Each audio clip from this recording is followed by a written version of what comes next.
They called me poor before the appetizers even hit the table. Everett, 52, internal controller, still wearing my thrifted blazer and fingering the bent brass key in my pocket.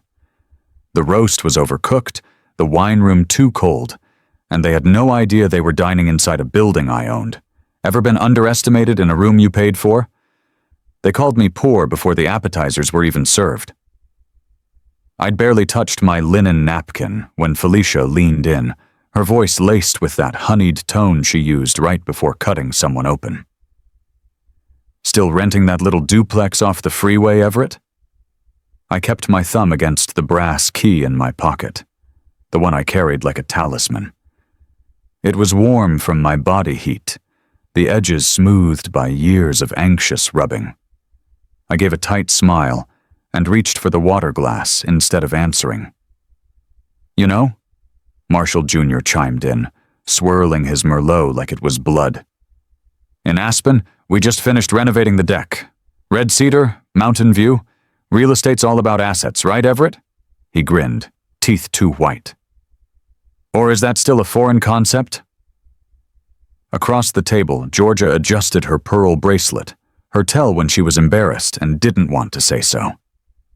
You're 52, Everett, she said gently. It's time to step up. Buy something permanent. I took a sip of water. Cold. Filtered. Slight hint of citrus. The kind of thing they always did to elevate a meal, as if lemons made their opinions taste better. I let them talk. Let the air fill with their laughter, their boasts, their unspoken relief that I remained the same disappointment I'd always been.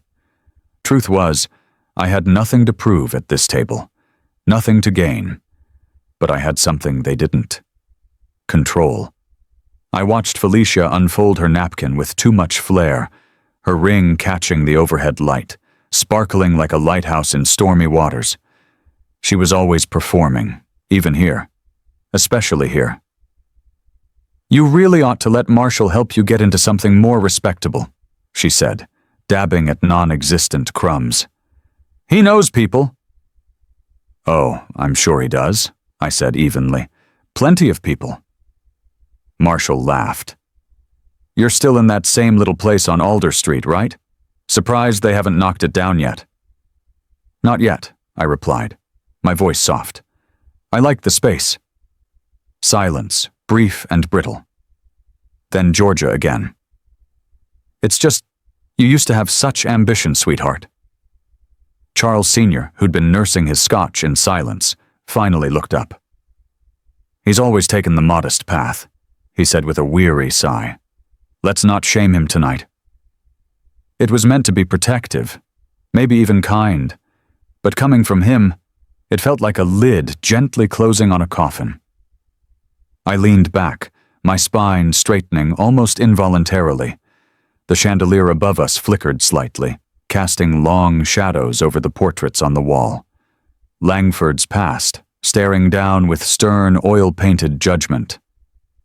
I wondered if they'd called my grandfather modest, too, back when he bought his first plot of land with a handshake and a promise. Back when he built this house, this very dining room, with his own crews, his own eyes on the framing. Georgia reached for the wine, her bracelet clinking faintly against the glass. We just worry, she said, too sweet. Everyone's moving forward.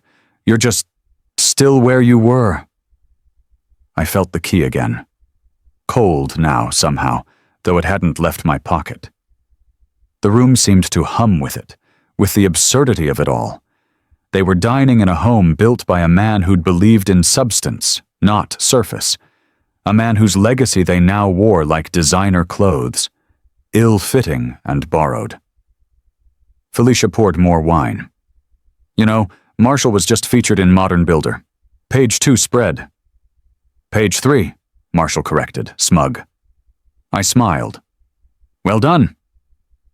They didn't notice the flatness. Or maybe they did and mistook it for meekness. They always had. I looked around the table. The polished silverware, the overcooked beef tenderloin arranged in stiff symmetry, the smug satisfaction worn like armor across every face, and thought, they don't even realize they're eating in a building I control. That night, I didn't pour myself a drink. I opened my audit folder instead. The apartment was quiet, save for the low hum of the furnace kicking in against the late November chill. I sat at my desk, the lamp casting a soft oval of light on the paperwork spread before me. Outside, the neighborhood had gone still. No passing cars, no distant music, only silence and the steady breathing of a city too small to hide big mistakes.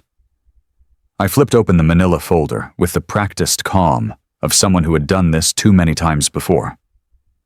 The label, faded but legible, read simply, Langford, Benefits and Deductions.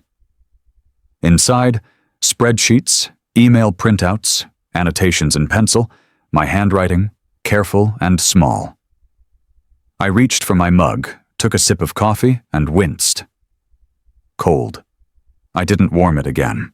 Instead, I opened the laptop, entered my passcode, and clicked into the secure folder I'd labeled Employee Retention. Harmless enough if anyone glanced at it, though no one ever had. I scrolled until I found the file marked 401k Deductions, 2021 to 2022. The password prompt blinked at me. I typed it in, my grandfather's build date for the original Langford warehouse. The code had once felt like homage. Now it felt like irony. The file opened. There, in rows and columns, the pattern emerged. Quiet, precise, and damning. Benefit deductions were logged as received from employees, but showed no trace of being deposited into the actual retirement account. Instead, a handful of line items were routed through a shadow vendor, EchoBridge Creative. The name rang a bell. I leaned over and pulled another file from the drawer. Hard copy emails. Most were benign, but one caught my eye. It was a forwarded chain from Felicia's assistant, with an attached invoice from EchoBridge. The subject line, Employee Morale Campaign Q3. Total amount billed, $62,000 services rendered, team building photography, motivational swag, holiday video production. Motivational swag. I snorted. I scanned the attachments. The photos were generic stock images, the video barely 2 minutes of glittering text over piano music. Nothing remotely worth 5 figures. Certainly not enough to justify deducting money from employee paychecks under retention initiatives. I opened a second Excel sheet and matched the payment dates. That's when I saw it. 3 travel reimbursements submitted by Felicia, all falling within a week of the EchoBridge payouts. Locations: Napa, Chicago, Key West, all filed as Executive Wellness Consulting. The timestamp on the Chicago reimbursement matched the exact day she'd hosted a client event at her husband's gallery. I sat back. This wasn't sloppy. It was audacious. I moved on to the memo approvals. The final section of the spreadsheet listed project sign-offs. There it was, line 17, next to the largest payout. Approved by M. Langford, Jr. I stared at those words for a long time. Not because I was shocked, but because I wasn't.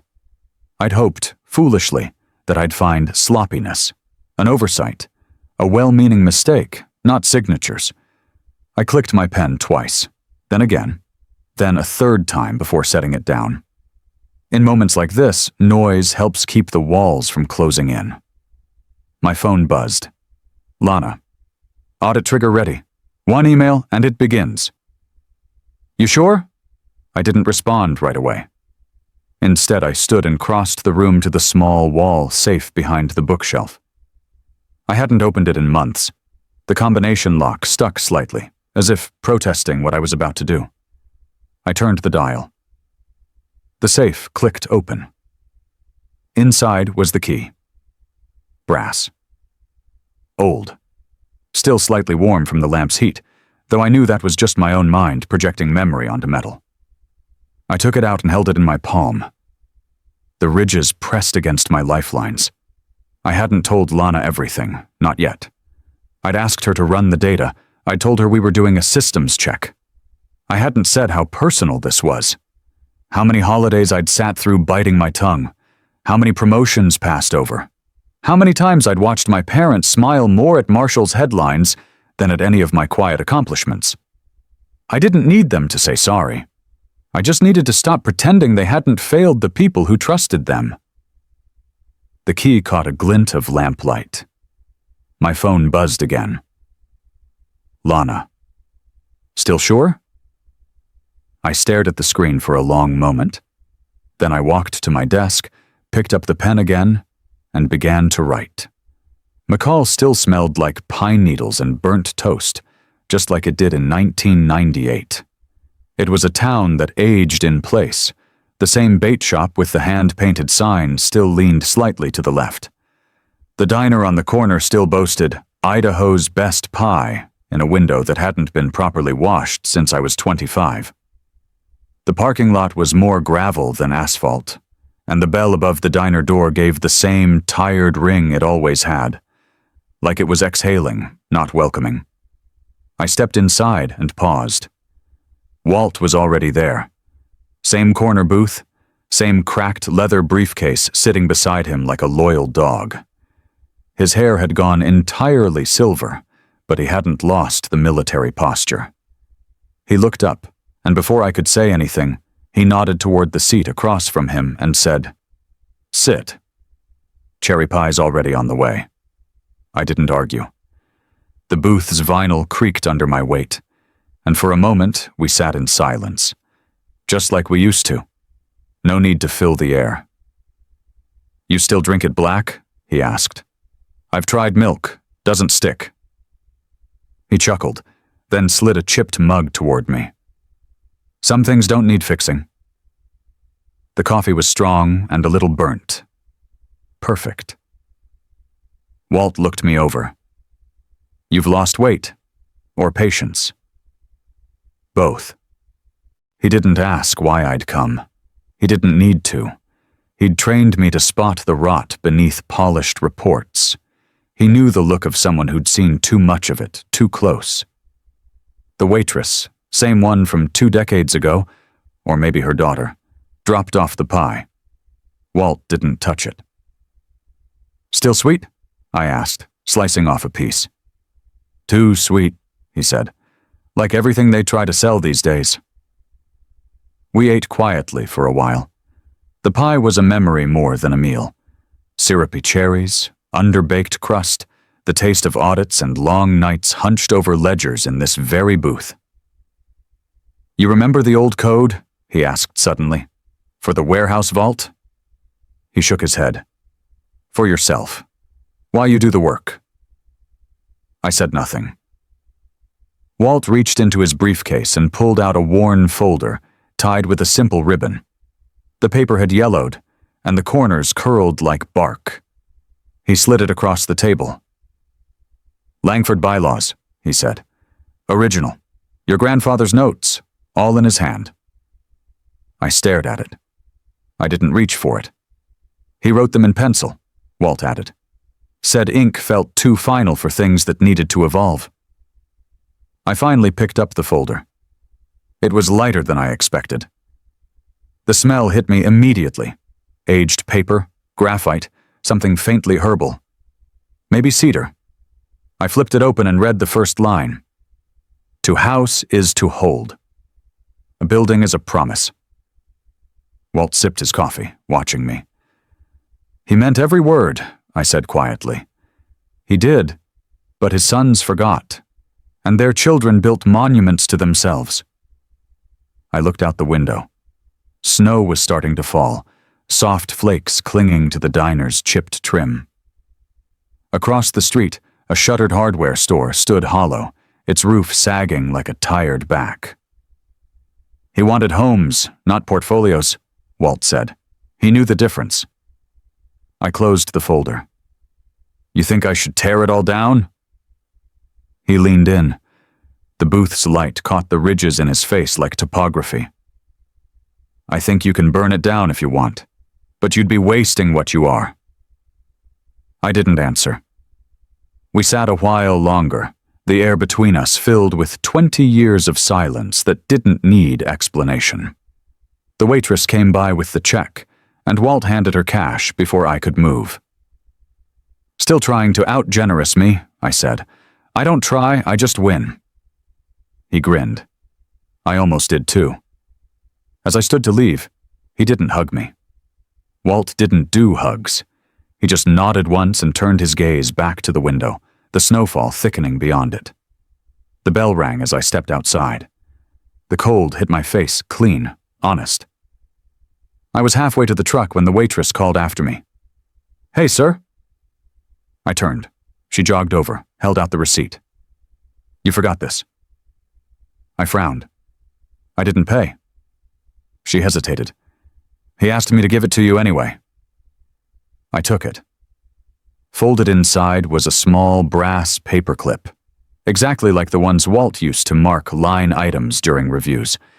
Attached was a sticky note in his blocky scrawl. "Don't forget who taught you the difference between books and stories." I stood there a long moment before pocketing the note. The snow started to gather on my shoulders, but I didn't brush it off. Some weight, I figured, is worth carrying. She didn't knock, just turned the knob like it was still her house. I heard the click as I was rinsing out my coffee cup. Not loud, not urgent, just decisive. Georgia never believed in waiting for permission, not when it came to her children, especially not when the stakes were personal. She stepped in carefully, like the floor might bite. Her hair was pinned, pearls at her ears, and in her hands, a small loaf wrapped in wax paper. Lemon bread. The kind she used to make on Sundays before Dad stopped eating sweets, before Marshall took over the headlines, before I learned that silence bought peace in a house that worshipped appearances. "You still like this?" she asked, holding it out like a peace offering. I nodded but didn't move to take it. "Rain's picking up," I said instead, looking past her to the open door. She shut it softly, but not before her heels left 2 damp prints on the wood floor. "Do you always leave your door unlocked?" she asked. "No," I said, "only for people who think they still have a key." She winced, but only briefly. Georgia had mastered the art of rearranging discomfort into dignity. She moved past me into the living room, setting the bread on the counter like it was her right. One lamp was on in the corner, casting a pool of amber light across my desk. The key lay there, on a stack of folders, where I'd left it earlier. Unhidden, unafraid. Her eyes landed on it almost immediately. "I saw your name in the donor listing," she said, voice even. "East Pine. That's you, isn't it?" I didn't answer. She turned to face me. "You're digging into things, making people nervous?" "I'm making things visible," I said. "That's not the same." She exhaled through her nose. Tight, contained. "This isn't the way. You've always been different, quiet, not built for this kind of confrontation." I shrugged. "Turns out I'm just built for the truth." She stepped forward, eyes narrowing. "This feels personal, Everett. Like revenge." "Does it?" She flinched at the tone, subtle but undeniable. I'd never spoken to her like that, not with heat, not with weight. I sat down at the desk. The folders were still open from earlier. Lana's notes, copies of filings, spreadsheets. I didn't bother hiding them. She wasn't here for explanations. She was here to make sure I wouldn't go too far. But I was already too far in. "You always thought this family was about legacy," I said. "But what you really meant was reputation." Georgia stiffened. "We built something real. Your grandfather." "My grandfather built homes. You built a brand that silence, full, sharp, lasted longer than I expected." Then she moved again, slowly now toward the desk.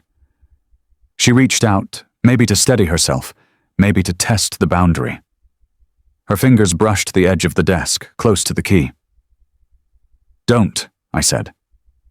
She paused, looked down. Then I reached for the key, and it slipped from my fingers. It hit the tile with a small metallic clink that echoed more than it should have. Not loud, but final. A sound that said something had cracked, even if you couldn't see it yet.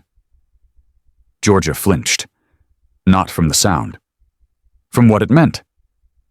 I knelt, picked it up slowly, brushed it off like it had value beyond metal. It did. I turned it over in my palm, then looked up at her. I'm not trying to burn this down, but I won't be quiet anymore. Her jaw tightened. You think this will end well? I think the truth rarely does, I said. But it still matters. She stood very still. I expected more, an argument, a plea, even a threat, but none came. She just stepped back. Her shoes left new prints beside the first ones. Her hand hovered over the bread for a moment, as if she might take it back.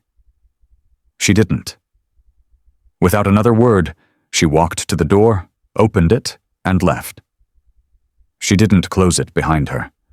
Rain tapped softly on the frame, cool air slipping in like memory. I stayed there for a while. On the floor, the key in my hand, the lemon bread untouched on the counter.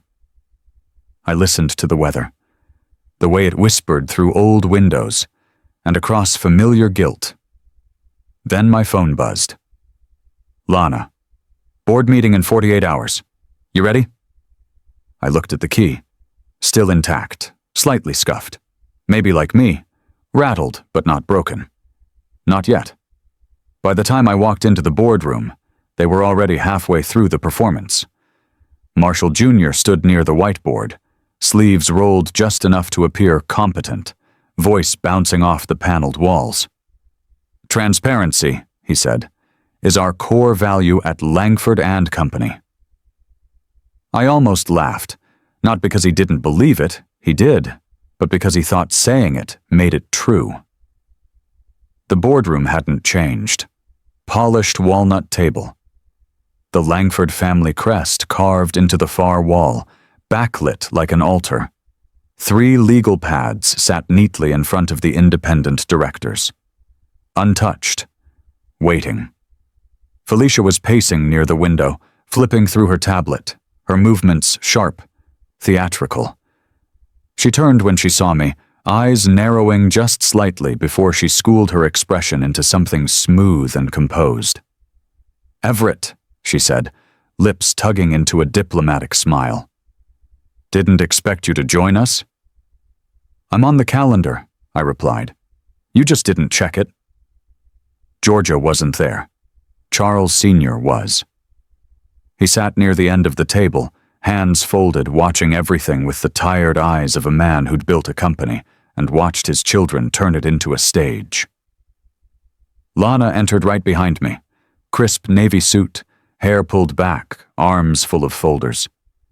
She didn't speak, just moved to the far end and began lining the packets in front of each board member. Marshall frowned. What's this? Reports, I said. I figured you'd want them in writing. Felicia raised an eyebrow. And you're delivering them? Why? I stepped forward, adjusted my tie. My voice stayed calm, even, like I was reading from a weather report. Because as of this morning, East Pine Holdings has acquired controlling interest in Langford and Company. The silence landed like snow. Quiet, dense, impossible to ignore. Marshall scoffed. That's impossible. It's legal, I said, and done. One of the board members, a man named Groves, as I recalled, cleared his throat. Forgive the interruption, but just for clarity's sake, who owns East Pine? Lana handed me the last folder. I didn't need to open it. I do. Felicia's pen slipped from her fingers. It clattered against the table once, twice, then rolled off the edge and onto the floor. No one moved to pick it up. Marshall's mouth opened, but nothing came out. The only sound was the flick of Lana's laptop snapping shut.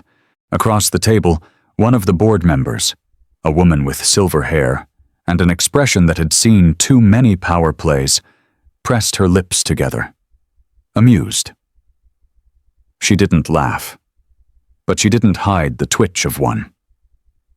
Charles Sr. leaned back in his chair. I couldn't read his face. I have documentation here, I continued, gesturing calmly, outlining the acquisition, the share consolidation, and the voting realignment. Effective immediately, East Pine has majority voice in all operational decisions. Marshall regained his voice. You think you can just walk in here and— I don't think, I said. I act. You taught me that, remember? He turned to Charles Sr. Dad, you can't let this stand. My father didn't speak. His fingers tapped once on the table, then stopped. He looked at me, and for the first time in years, he didn't look through me. You've been planning this, Felicia said, eyes narrowing.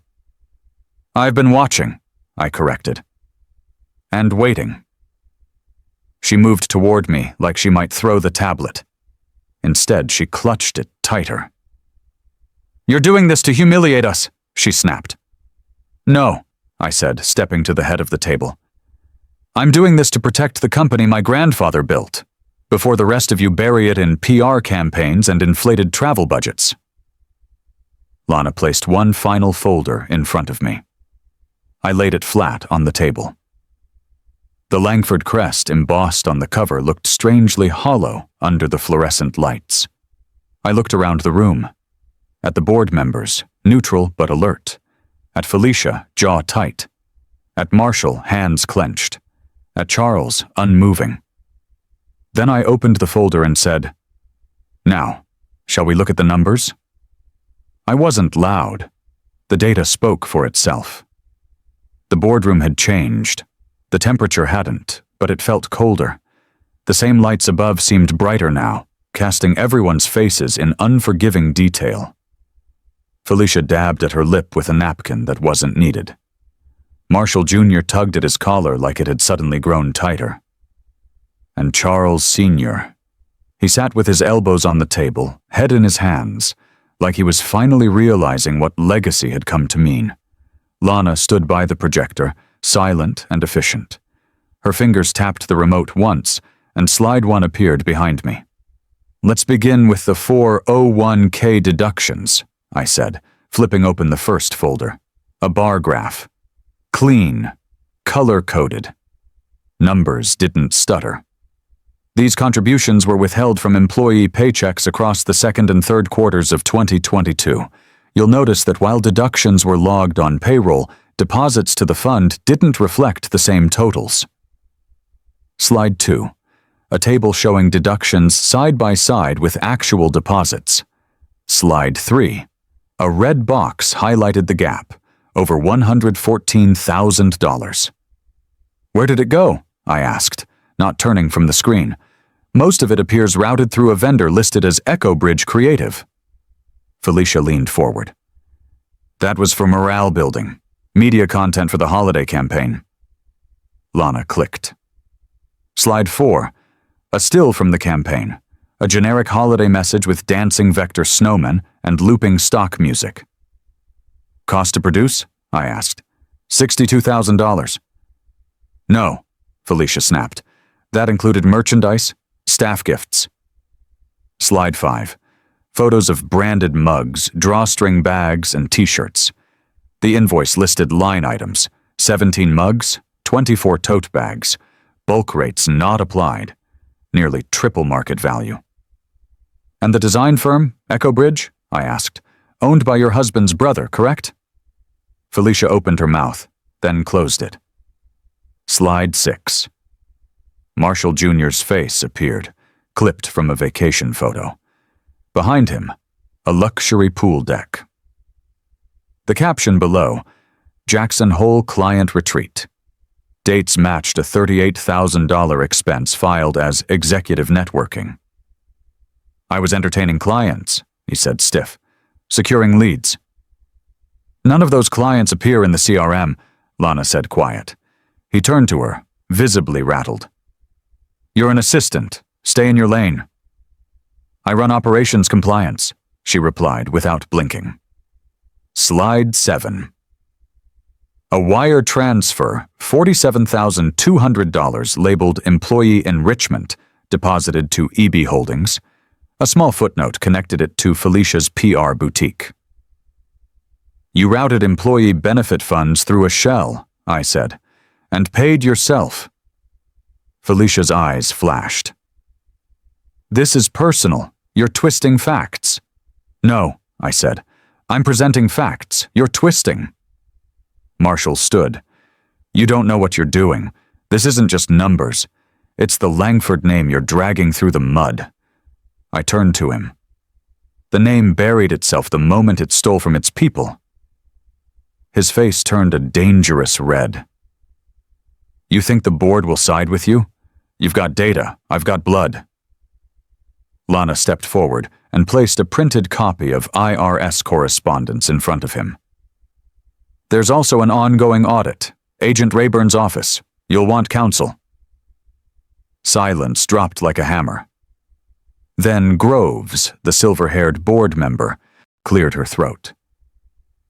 I move for a freeze on all personal disbursements and an internal investigation into executive expenditures, effective immediately. No one seconded the motion aloud, but no one objected. Felicia looked around. Even Charles Sr. didn't lift his head. I gathered the folders slowly. No rush now. The damage wasn't mine to manage. I didn't come here to punish anyone, I said, voice low. I came to protect what was left. Lana unplugged the projector. The screen curled up with a mechanical sigh, like even it had heard enough. I slid the last folder into my briefcase, paused, then looked around the table. This isn't revenge. It's repair. And for the first time in my life, no one had a response. She brought lemon bread again. But this time, she waited for me to open the door. I saw her silhouette through the frosted glass. She didn't knock, just stood there, holding the wrapped loaf in both hands like something sacred. Snow fell behind her in soft spirals, quieting the world outside. I opened the door slowly.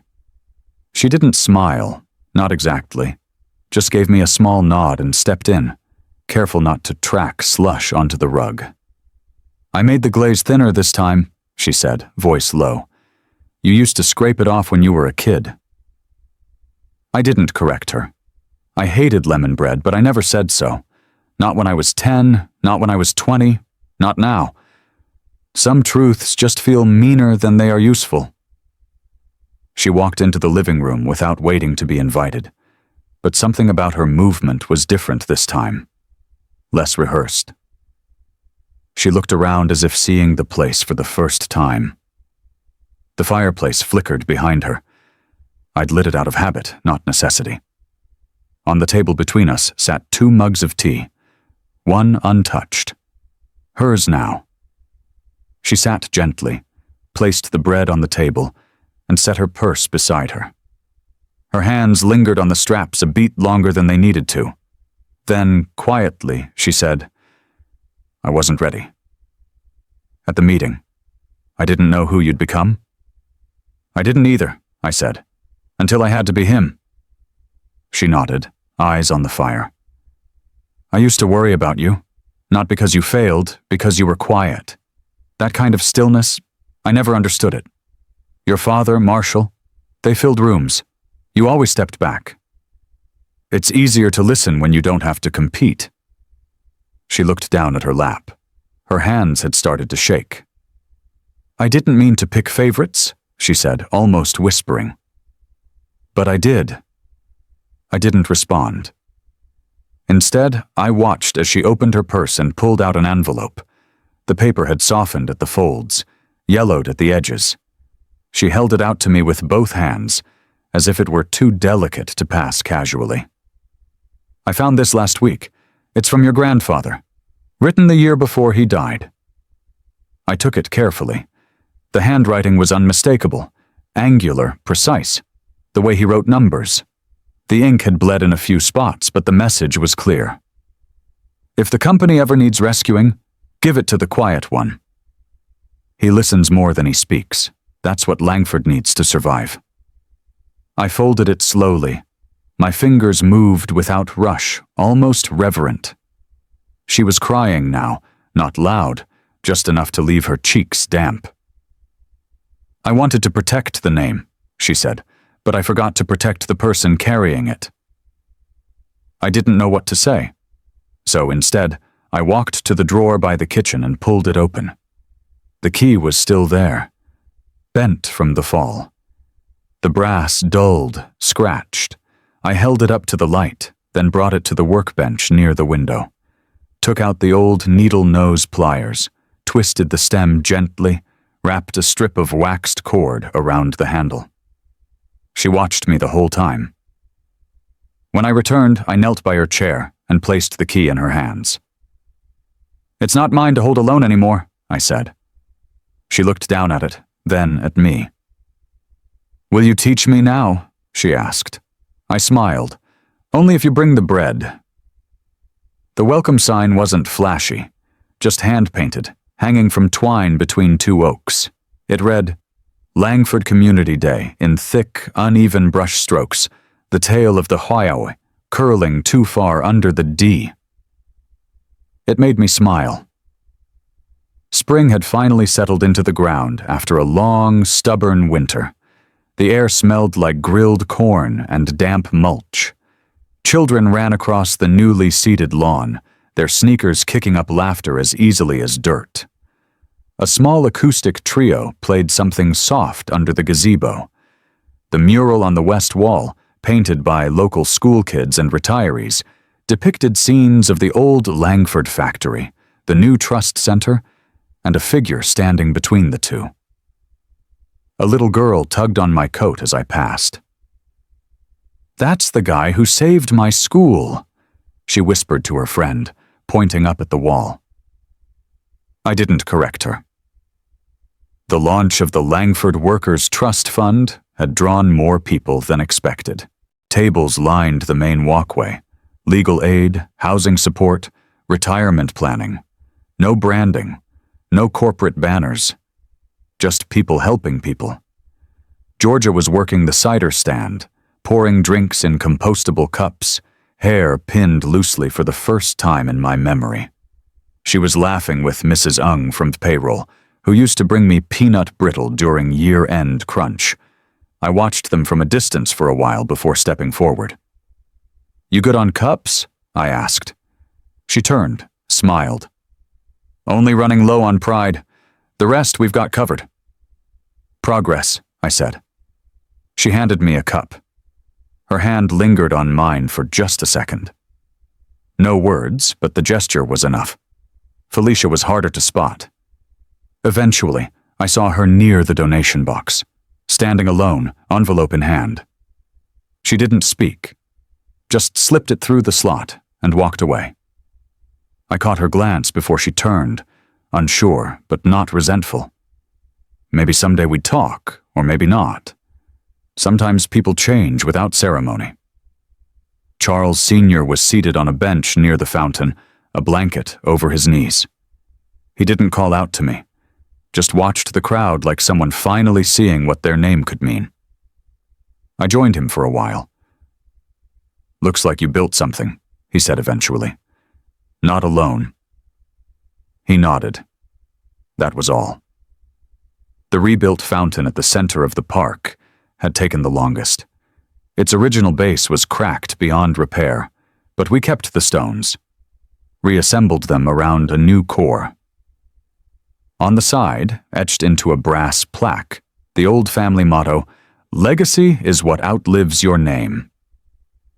I watched a child step onto the ledge to better see the koi inside. Her father reached out instinctively, but she balanced herself with both arms wide, giggling. Behind me, a car door shut. I turned to see Walt walking up the path, a slow but steady gait, hands in his coat pockets. He didn't speak as he reached me, just nodded once. That was enough. I nodded back. "It's good to see you." He looked around. "Now it's yours. fully. I didn't answer right away. I just stood beside him, listening to the sound of paper cups crinkling, guitars humming, children yelling about nothing urgent. Later, as the sky began to shift into evening, I stepped away and stood near the mural. The paint was still slightly tacky in places. My likeness wasn't perfect. Too much hair, not enough tired, but the spirit of it was right. Lana joined me, sipping from a cider cup. "Think they'll remember this?" "I hope they forget me," I said. "But not what we did." She smiled. "That's exactly why they won't." As the music played on, I let the noise blur into something softer. I could finally exhale. They called me poor once. I hope they still do, because I'm rich in everything that matters. The mural was fading into shadow when I passed it one last time, the sun dropping behind the oaks. In my coat pocket, the key felt smooth now, cool brass, handle wrapped tight, no longer bent. Funny how the smallest things survive the heaviest moments. I used to think justice was about proving people wrong. Now I see it's about doing right, even when no one thanks you. Sometimes silence isn't weakness, it's patience. And sometimes the person they overlook ends up building what they all depend on. What about you? Have you ever held something broken, then learned how to pass it on whole again? I'd love to hear your story. Drop it in the comments, or just stick around. We've still got stories to tell.